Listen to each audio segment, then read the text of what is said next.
Baru saja informasi Pan-RB kepada tenaga honorer tentang pendataan non-ASN. Seperti yang kita ketahui, saat ini untuk pendataan non-ASN websitenya sudah mulai dibuka ya.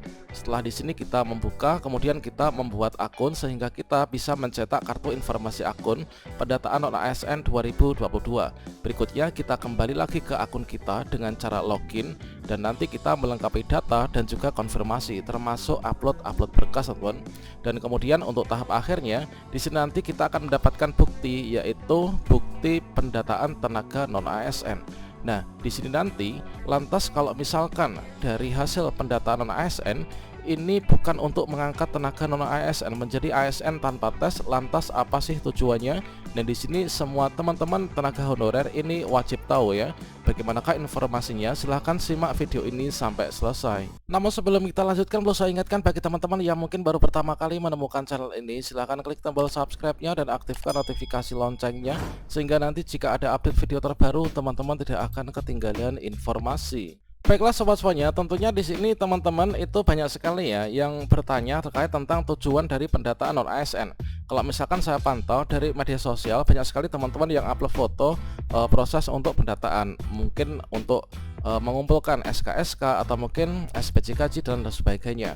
Kemudian ada juga tagline yang mengharapkan di sini Bismillah untuk nanti pengangkatan ya para pejuang NIK.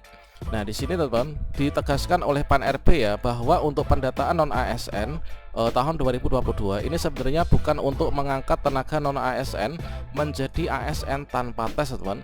Lantas di sini apa tujuannya? Nah, di sini teman-teman perlu ketahui bahwa untuk pendataan non ASN ini apa sih tujuannya? Seperti yang telah disampaikan langsung dari Pan-RB ya. Di sini adalah apa tujuan pendataan tenaga non ASN di lingkungan instansi pemerintah. Jadi di sini ada 3 tujuan teman-teman. Ada 3 tujuan pendataan non ASN 2022 ini.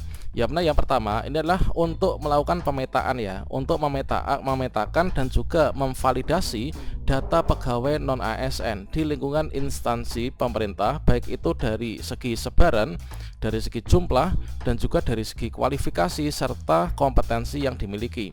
Jadi dari data hasil pendataan non ASN nanti akan diketahui dari Pan-RB nanti kira-kira kita itu dikategorisasikan ya, dari yang S1 misalkan, atau mungkin yang ijazah SMA, atau mungkin masa kerja sekian tahun.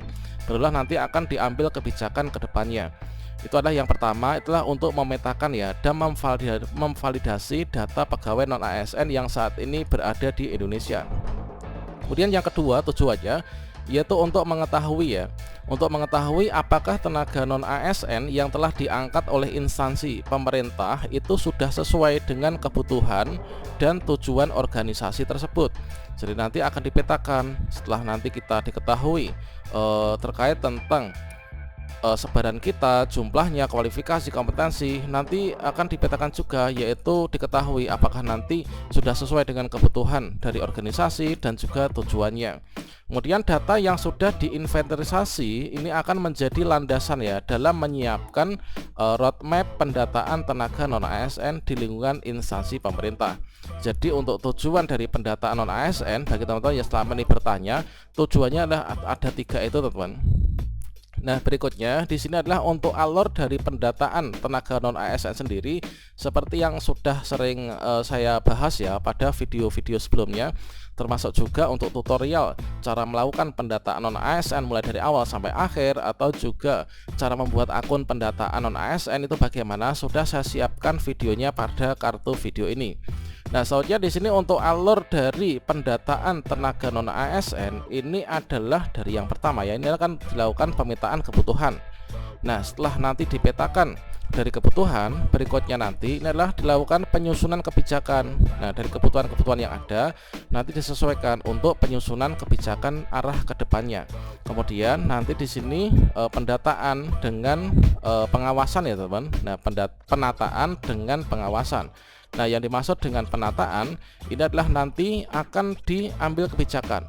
Bagi yang memenuhi syarat ini nanti akan diikutkan dalam seleksi CPNS atau juga P3K.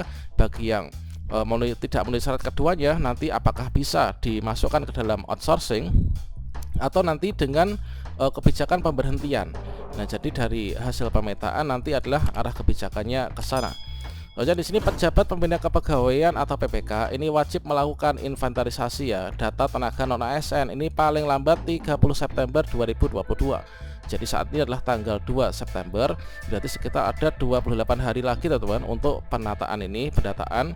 Kemudian penyampaian data pegawai non ASN ini harus disertai dengan SPTJM ya, atau surat pernyataan tanggung jawab mutlak yang ditandatangani oleh pejabat pembina kepegawaian.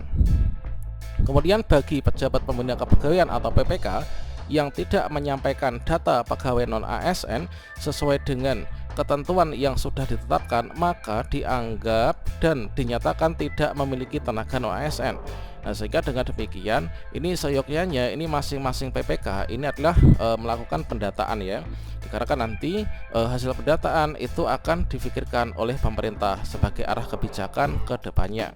Berikutnya terkait tentang aplikasi pendataan, tentunya teman-teman sudah melihat ya tayangan sebelumnya. Untuk aplikasi pendataan atau websitenya ini adalah melalui https pendataan non asn bkn.go.id. Kalau misalkan di sini kita bisa tunjukkan, maka di sini adalah pendataannya. Ini adalah di sini teman-teman, yaitu pendataan non asn bkn.go.id. Nah, di sini bagi teman-teman yang belum memiliki akun, inilah kalian buat akun dulu. Namun dipastikan dulu sebelum teman-teman membuat akun, pastikan data non ASN kalian itu sudah didaftarkan ya oleh admin instansinya dan sudah masuk dalam database aplikasi ini. Kalau misalkan di sini kita belum didaftarkan, maka di sini nanti kita belum bisa untuk melakukan pembuatan akun ya, pendataan non ASN 2022. Nah, di sini kita membuat akun, kemudian kalian bisa login ya setelah membuat akun berhasil. Dengan cara login di sini, berikutnya nanti kalian melengkapi data-data yang diperlukan. Nah, pada aplikasi inilah dilakukan pendataan ya teman-teman untuk tenaga non ASN ini. Nah, di sini pegawai yang ditunjuk sebagai admin instansi ini wajib melakukan registrasi ya, mengunggah SK penunjukan admin pendataan non ASN pada tautan. Ini adalah kewenangan dari admin instansi ya teman-teman.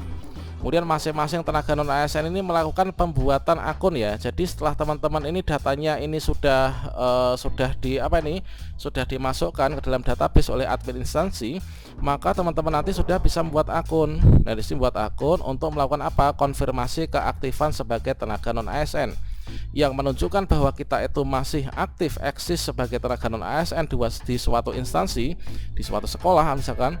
Di sini kita harus konfirmasi ya dengan cara membuat akun dan juga dengan cara kita membuat akun dan pendaftaran ini. Melengkapi menyesuaikan data yang diinput oleh admin instansi atau operator instansi. Kemudian melengkapi riwayat masa kerja. Jadi tugas kita sebagai tenaga non ASN adalah 3 ini ya teman-teman. Berikutnya bagi tenaga non ASN yang datanya belum terdaftar, maka dapat melaporkan kepada admin instansi pendataan non ASN untuk nanti didaftarkan. Sehingga bagi teman-teman yang kemarin bertanya, saya kok nggak bisa membuat akun ya, berarti kalian belum didaftarkan ya gitu ya teman-teman. Nah, berikutnya untuk informasi selengkapnya teman-teman bisa berkunjung mengakses yaitu pendataan non ASN bkn.go.id FAQ ya.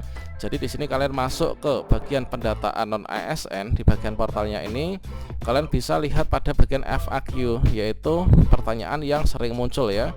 Nah, di sini mulai dari pengertian pendataan itu apa, kemudian siapa saja tenaga non ASN yang dimaksud, kemudian syarat daftarnya itu apa, kemudian pembuatan akunnya bagaimana, data dan dokumen yang diunggah apa, cara loginnya bagaimana, semua sudah ada di sini dan sudah kita bahas pada video sebelumnya.